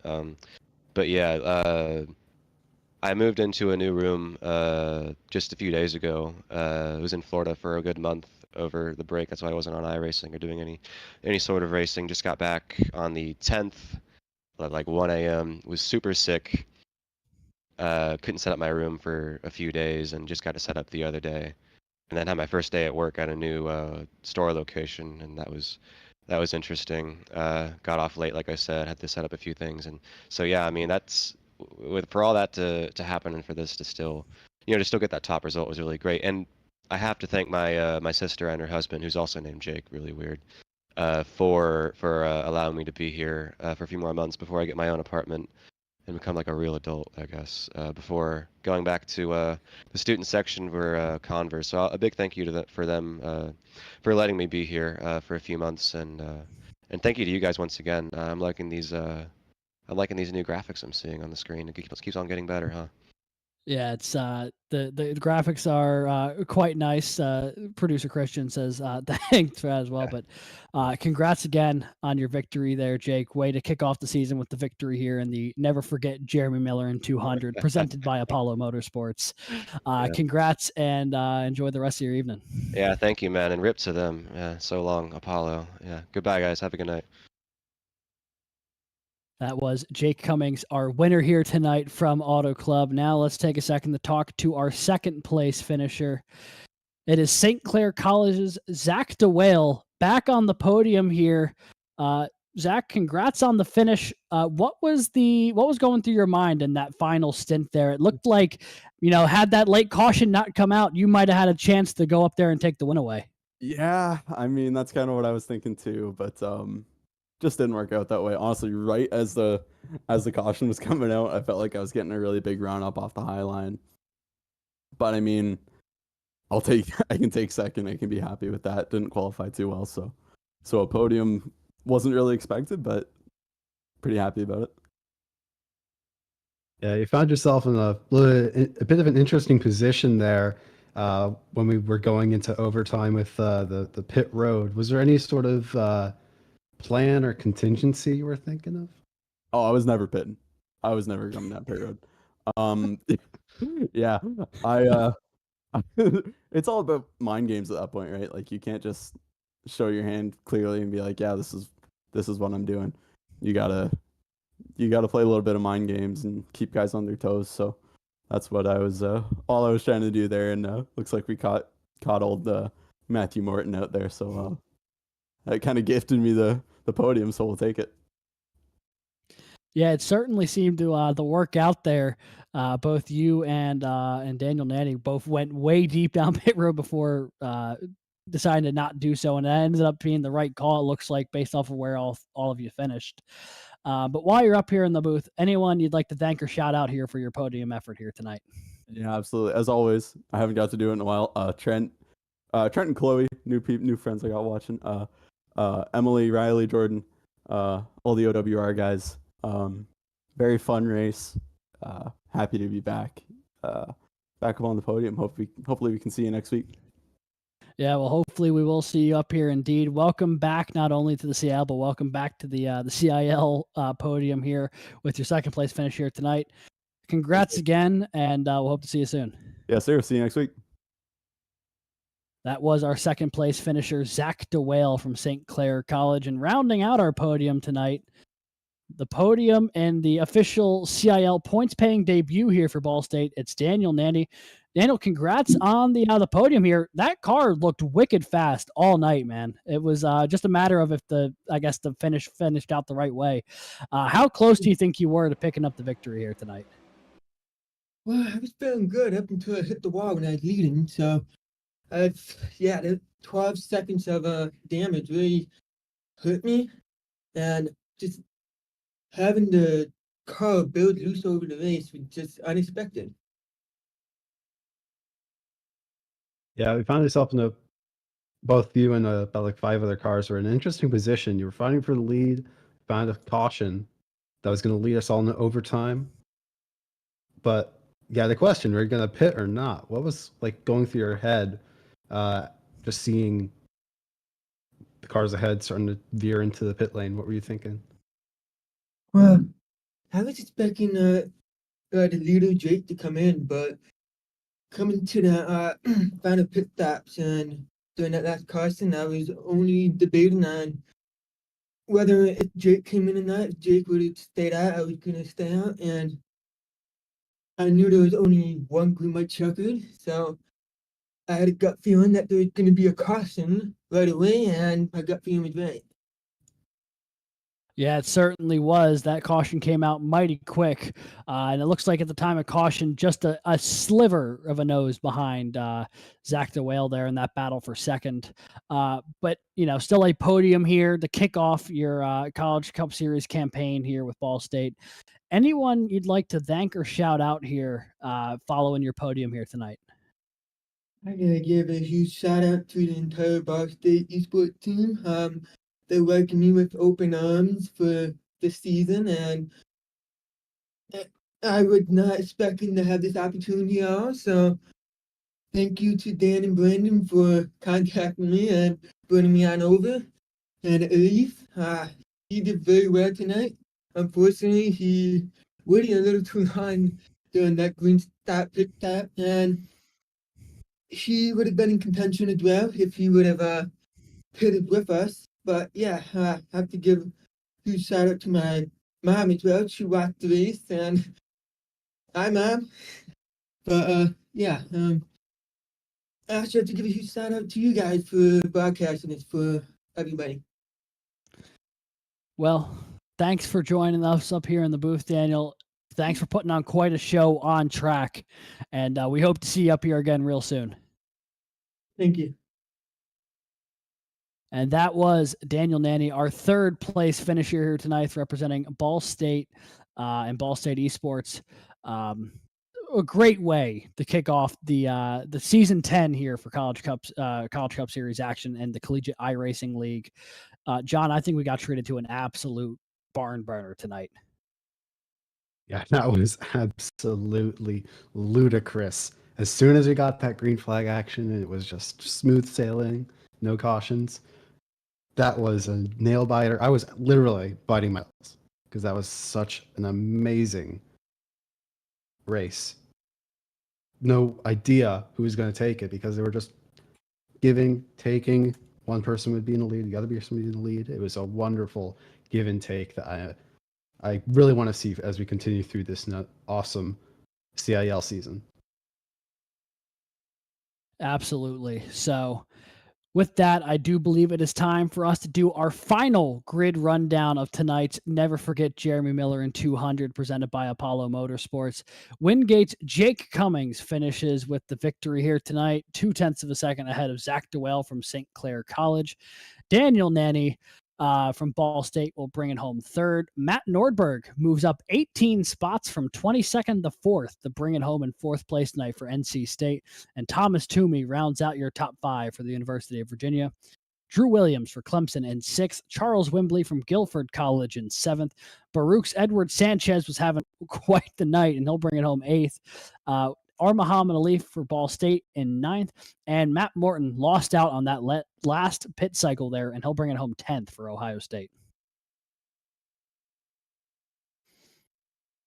UNC Charlotte's Clint Alterman took the 11th position, followed by Jason Malott from Drexel, who we saw kind of leading some in the lead pack a little bit earlier on. Pennsylvania College of Technology's Austin DeLong in 13th, followed by Matthew Staton from Liberty University, who led for a little bit before his final pit stop. Andrew Steggy from Ball State University, followed by his teammate Kelton Quick. Then Michael Sidor in P17, also from Pennsylvania College of Technology. Then Athena LeClaire from St. Clair College in 18th. Then Timothy Wilms, P19 for Drexel, followed by Brandon Schulenberger, teammate of our winner tonight, in 20th for Wingate. 21st tonight, it's the 2-time Auto Club CIL winner, Robbie Vrabel Jr., not able to make it a 3-time win here tonight, finishing 21st. Ryan Whitlock went from the back of the field to 22nd. He gained quite a few positions tonight, but will still bring it home outside the top 20. Andrew Burrell for Clemson is 23rd. North Texas's Edwin Onofre will bring it home 24th as the first car one lap down. And we saw a bit of Trevor Rizzo early up front, but he will fall back to the 25th position here. Ricky Paz finishes 26th for Valparaiso University, 27th, Lucas Moody for Ball State. In 28th, you have Dylan Godinez from the Penn College of Technology, Felix Caperlet from East Carolina University in 29th in that number 82 machine, and Sky Schreck finishes 30th for the University of Oklahoma. Then 31st, Ben Kneller from Ball State, followed by Nick Stocker from Clemson, 32nd. Matthew Burton from East Tennessee State University in 33rd, followed by Alan Hong from St. Clair College in 34th. Then rounding out the field, we have Carmine Caruso from Pennsylvania State University in P35.